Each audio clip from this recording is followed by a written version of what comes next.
Dito kami sa GIL Church. First time ko ng church dito. Daming mga kababayan.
natin. So, ganun po, no? Ang bakit ngayon na nag-change, no, nag-evolve. Okay, next po.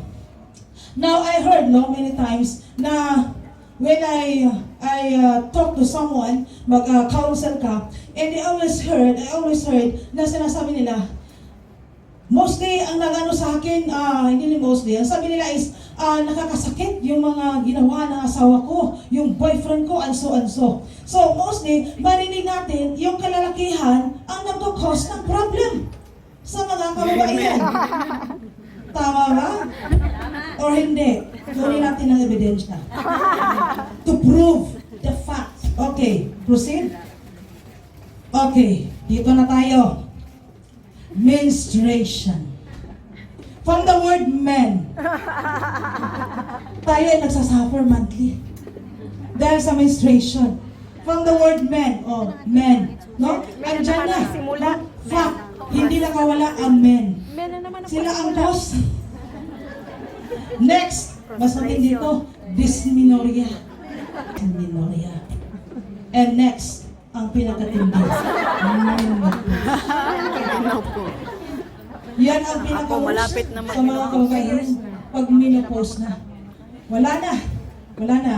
No? So, pag menopause na, no, yan ang nagka-flashes, no? Maraming mga na-experience na ng babae. So, just on a kidding aside. Now,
Ay, mama, sa yan, nakakakakas. Ako sa'yo.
Yan, kainan na guys. Tapos na ang nagsisimba.